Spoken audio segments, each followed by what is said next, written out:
আসসালামু আলাইকুম। চ্যানেলের কৃষি সংবাদে আপনাদের আমন্ত্রণ জানাচ্ছি আমি হাসিব মার্জান। এখনকার সংবাদে একজন একই সঙ্গে চ্যানেলের ইউটিউব চ্যানেলে এবং চ্যানেলের ওটিটি প্ল্যাটফর্ম স্ক্রিনে লাইভ স্ট্রিম হচ্ছে। আমন আর বোরোর মাঝের ফাঁকা সময়টাকে কাজে লাগিয়ে কৃষকের ঘরে বাড়তি আয় এনে দিচ্ছে সরিষা, কিন্তু সম্ভাবনা থাকলেও উৎপাদনে এখনও বড় ঘাটতি। এই ঘাটতি কাটাতে নতুন জাত আর গবেষণার ফল মাঠে নামাচ্ছেন বিজ্ঞানীরা। তারা বলছেন সরিষার উৎপাদন বাড়াতে প্রয়োজন মাঠ পর্যায়ে বাস্তবমুখী পরিকল্পনা।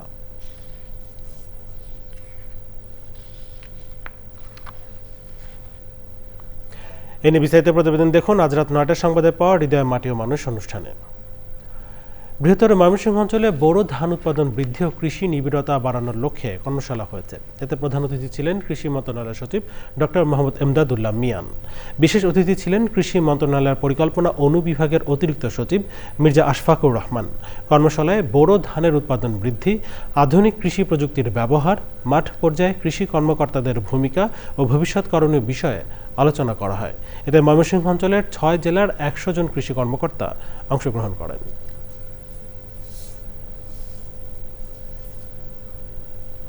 চ্যানেলের কৃষি সংবাদের আজকের আয়োজনে পর্যন্তই। পরবর্তী সংবাদ আয়োজনে আমন্ত্রণ জানিয়ে এখানে শেষ করছি। ধন্যবাদ সবাইকে।